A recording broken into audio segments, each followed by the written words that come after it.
Hello friends, and welcome to this week's edition of One Question Each. We were not here last week. We are in the midst of deep working season, so things are very hectic, but I'm happy we had time to put one together today. What to ask today? Well, let's say I'll ask you, how are you?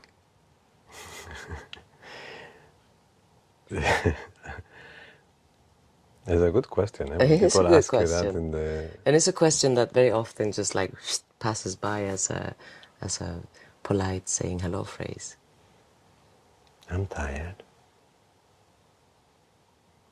I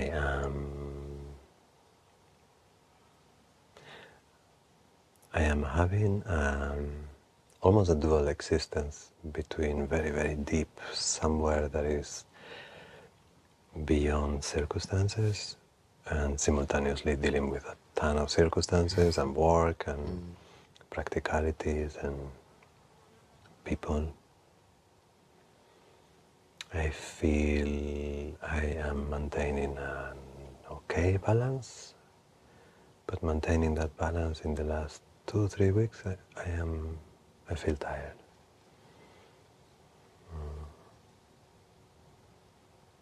I enjoy working very much because I feel my work is useful and it reaches the people who need it. So it makes me feel fulfilled. And I'm quite good doing my own digestion and taking my time off and asking for support to nature, to the ocean, to the people that I love. But it's an art form to deal with so many people and maintain your own stability. Yeah? And there is this peak every year for us, yeah, because it's a little different, the structure of the seasonal worker than the structure of the 9-to-5 worker. Yeah? We go into very extreme, non-stop months. And then we have, let's say, like a winter period where it's more A little lighter. softer, less work, more introspection. Yeah. But this is the peak of, yeah, working and giving yourself to others. So there's a moment where life simplifies itself very much. Yeah, I sleep, I eat, I work, I rest, I spend time with you guys, and there's very little, yeah, very little else.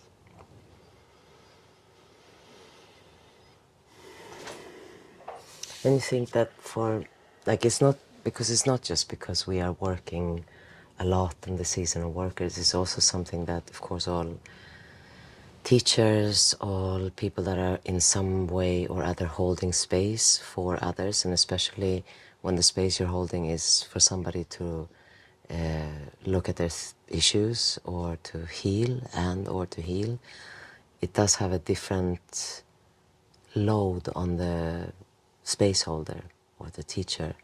But I feel like, as you, both of us, I remember our first summers here, we were exhausted after like having 3 sessions a day, and 3 classes a day would be a lot, and then we would just sleep. And somehow throughout the years we have managed to kind of ride this summer wave without too much of a, let's say, of a dip into a dark hole where we have no energy, or where it almost feels like it's not really good for us anymore. No, that there was a couple of years back in the beginning where we were maybe closer to a feeling of burning out. Yeah. Now that's not happening. I think we are able to unplug the secondary lines of interaction with the world when we feel like the primary line is getting very intense. So what do you think is the difference in that, let's say? Because it is not that we care less about the job, about what we do. It's not that we are in any way less engaged. but yet it feels like the ripple effects of the energies that we receive, of the stories that we hear, of the heartbreak that we share, it doesn't have the same, it doesn't have that same wear and tear feeling. And what do you think is the reason for that? Do you think it's just maturity? Because I know because of this, it's not that we are getting bored or No, disengaged the or just opposite. going, exactly, it's The going in the opposite. opposite direction. So do you think that those two are coherent forces that support each other? I think there are two things I would say that have allowed me to do this work with less friction. One is really when there is a lot of work, I do very little else. So I don't socialize, there's a lot of, a very little spillage of energy Yeah. beyond where I feel I'm needed and beyond what I feel I need. And then the second thing, I feel like there is a deeper acceptance of my life as service, where because of that, what I am transmitting, whether it's in shiatsu or through meditation instructions,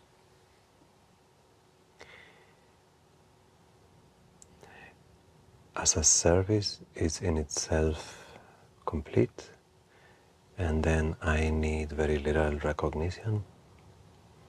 So people liking me or disliking me or respecting me or not respecting me, it's a secondary, very, or sometimes inexistent energy, yeah? And I think when you're a little younger in the job, together with your intention to reach, there is also a parallel line where you somehow are validating yourself in some way. And I'm not going to say that it's 100% extinguished, but to a great degree. So I really, other people's judgments, positive or negative, they do not play a big role on the way I deliver my work, or even in my posterior digesting of the session. Not entirely, but more. And I think that also has to do with the internalization of awakening as a collective process, not so much as a personal process, or as a personal process that is integrated in a collective process. But my awakening, my healing, my evolution, my enlightenment, my whatever you call it, it's at the service of the collective. Philosophically it is so, ideologically it is so, but I think it's starting to be experientially so. Where I really feel that me, my story, my pain, my issues, awakening, healing or transcending is a very reduced view of what is needed at the moment. Yeah. So by internalizing the collective healing and the collective transcendence of the stories of attachment, separation, and addiction to polarity, and that has a higher priority now. And it allows me to work using less energy, which also means that I can work more hours. The body has a limit, yeah, that's No the truth. shit. But it's surprisingly mind-free. Like I can feel physically tired, but I don't have that sensation of being drained, unless there is some personal drama going on simultaneously. Like if you and I have some conflict, or if we have some conflict with him, if there is anything within the internal structure of the family that can create a distortion. But with the absence of that, if it's just hours of work, I feel like it's not necessarily leaving me mentally tired. It's really the body, yeah. So if I take care of the body 1 or 2 days a week. But today, particularly, I do feel it's been several days. I took the weekend to do a lot of gardening, and that took me many hours of earth and stones and cuttings. So I'm a little tired. Yeah. How are you?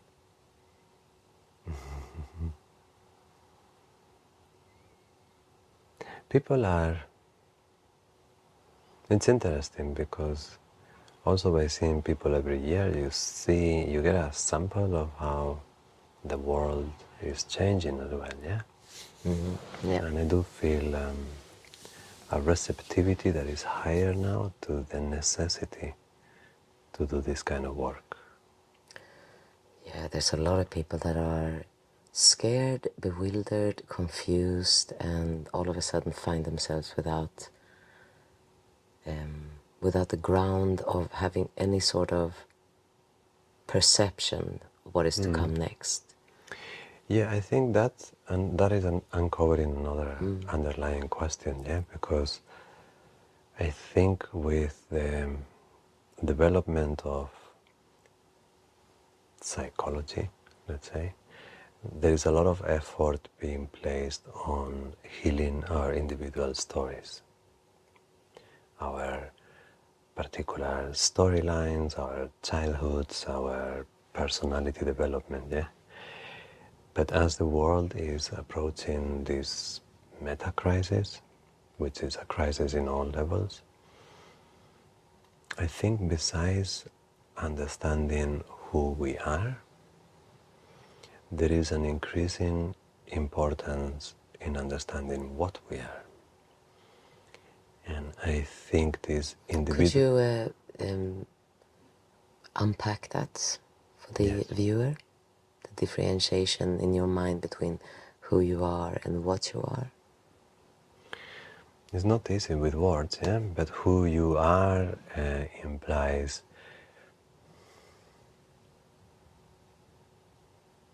not a reflection of what is the role of the human being in the cosmos, but once you are a human being, what is the vicissitudes and the difficulties of these human beings in relationship to its surrounding, her surrounding, her society, her family, her job.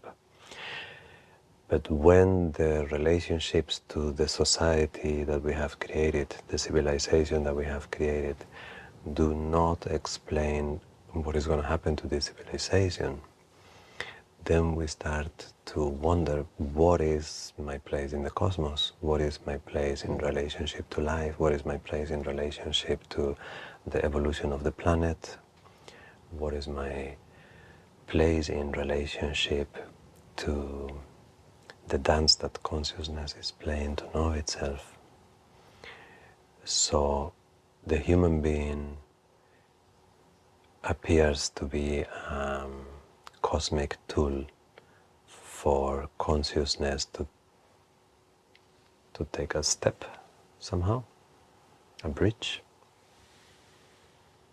I guess all self-conscious beings, whether they are humans or beyond human or from a different place in the universe or from a different dimension, each entity who has the ability for self-reflection and self-exploration, it's granted with maybe a more voluntary interaction with the idea of free will and spiritual evolution. And I think that raises questions about what we are. What is it in the big picture of the universe that a human being is, rather than who am I in the world, in my family, in my job, in my success or lack of it. Yeah. Okay. So I think there is maybe early stages, still an intuition that starting to at least question and explore what we are is as important, if sometimes maybe more, than who we are. Me, Igor, and my story. Yeah. And I think all traditional cultures, they did that.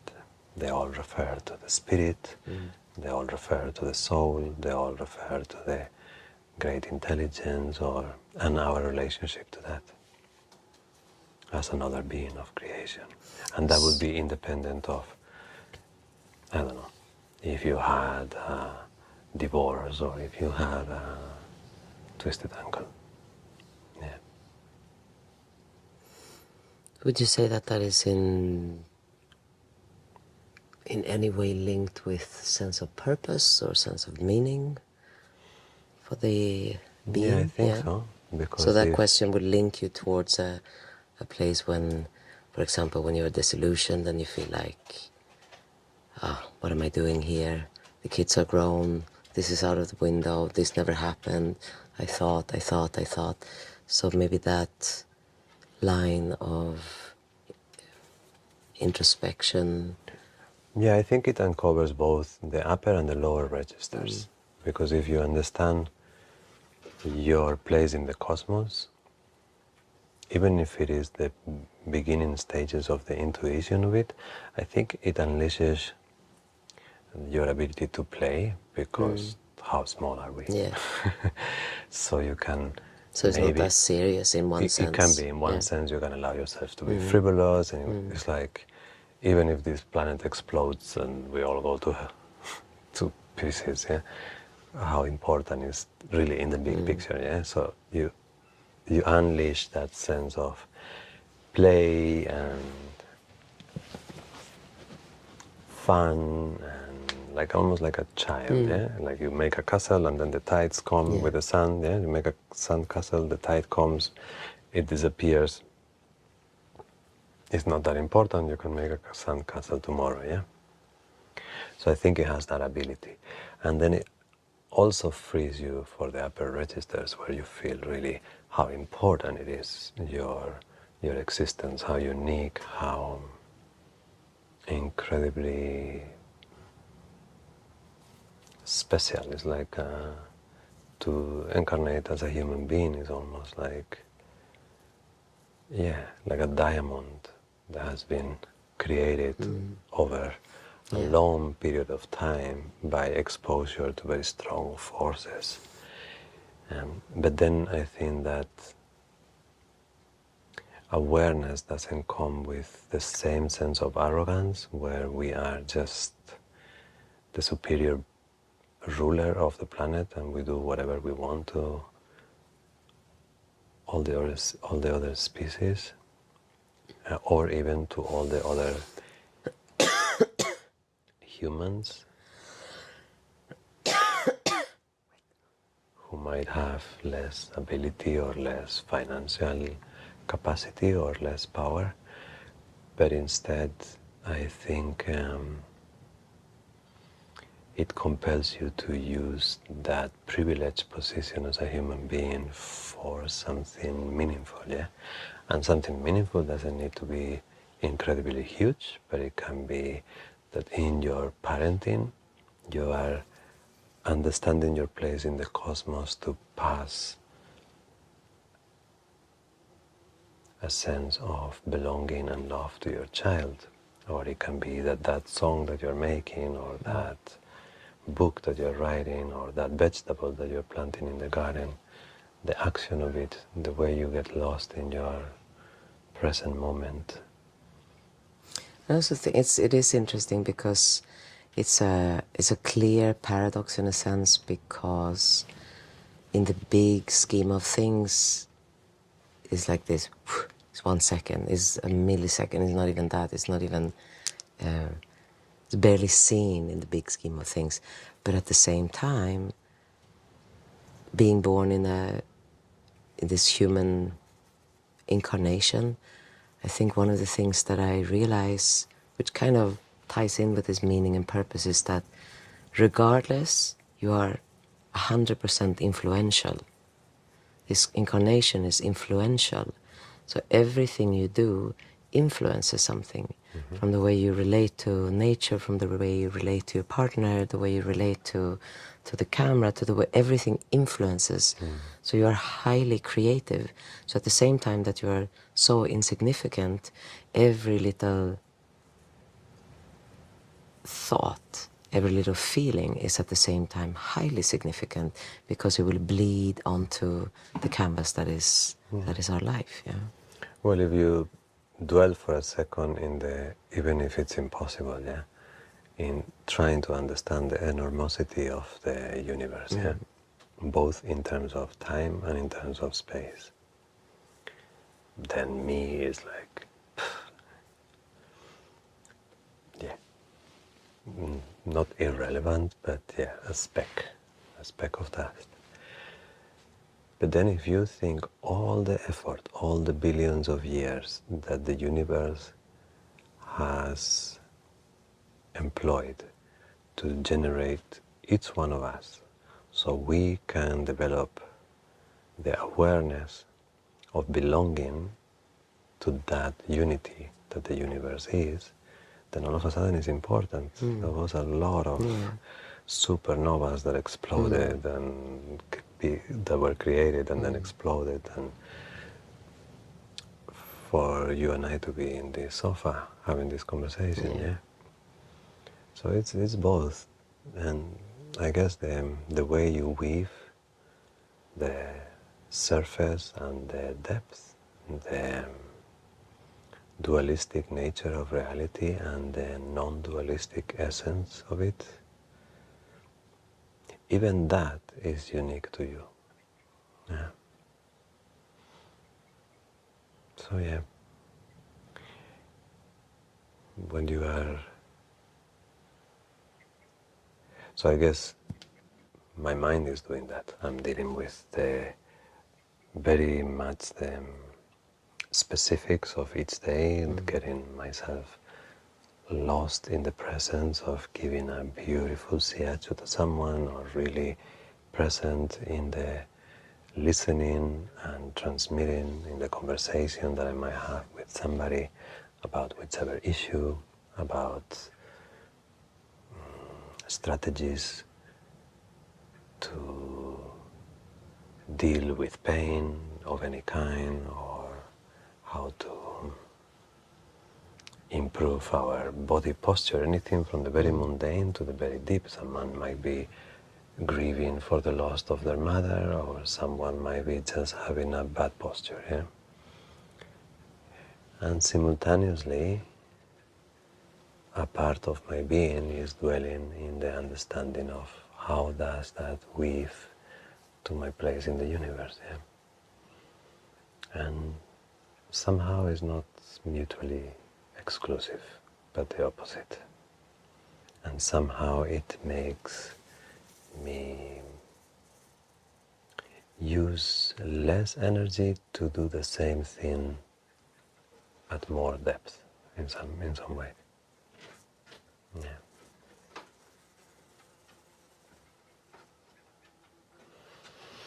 Okay, well, that was a pretty good round of questions, even though we didn't have anything specific. We managed to go a little deeper and to weave a few things together, so it feels very nice. Yeah. Yeah.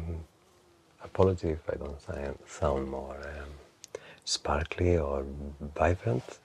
I feel very connected and very present, but as a part of not wasting too much energy, also, yeah, maybe there is an exuberance in the expression that needs to wait a couple of months until it comes back, yeah. But yeah, I'm enjoying living also energetically efficient state. It's good. It's nice, good. yeah. It makes you feel very humble as well, yeah? Like when you're stepping, you make very little noise. And it makes you feel very aligned, I think. Yeah, a little bit, yeah. Like effortlessness to me is becoming more and more about alignment. It's a little bit what you feel when you're aging, Yeah. Like you can't do the same, you can't spill that much energy. When you were 20, you could just use 10 times the energy that is needed to do an action, and you still have another 10 times more, And now you really have to use the... Quite a precise amount of energy that is needed for the that, tasks, so it's... Yeah. Well, I have slid all the way down to this position, I think. Yeah, I was seeing in you, this like, position, I'm going to stay here for a bit until it's time to go to rehearsal. How is your dance piece going, by the way? Because you are doing your performances this weekend, yeah? Yes. So this is the week that you are, or last week as well, rehearsing long hours, dealing with technicians, with dancers, with scheduling, with the venue, with your own headaches. Well, the interesting thing is, as things get closer, like I see there's, of course, there's my role as the creator of trying to put up something that is deemed worthy to be presented and to charge a little bit of money for. And on the other hand, there is, it's interesting when it gets close to this performance time, especially when you work with non-professional dancers, because all of a sudden psychology comes in and becomes a main player in the work. So it's not just like teaching the... Mainly dealing with insecurity to be on stage, or? Yeah, and also the... Or you mean it's issues between each other? No, not in my group, No. at least. No. So mainly is fears and... Well, because if you're not used to performing, then what happens is that as that deadline comes close, you are struggling with a lot of different questions about yourself.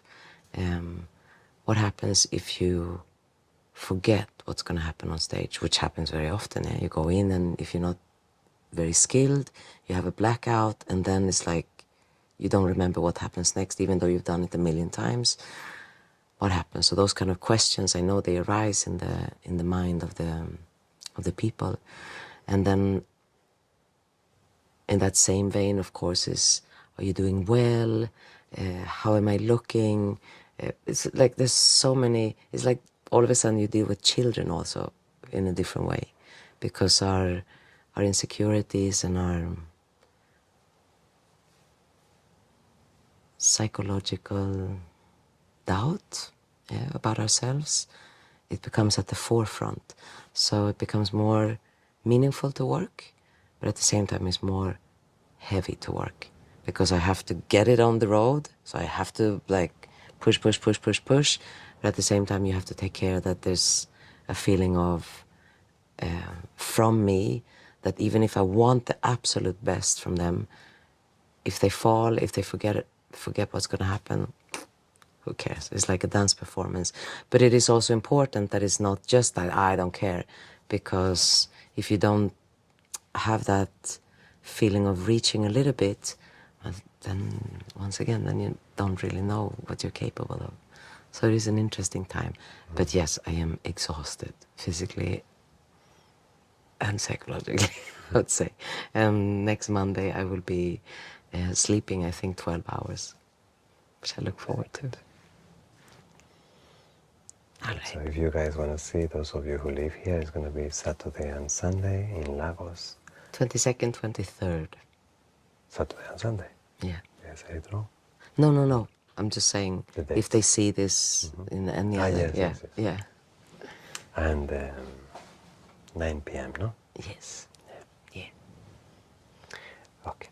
We'll let you go. We'll let us go. More work. Yeah. Have a beautiful week, and we shall see you next week. Yeah.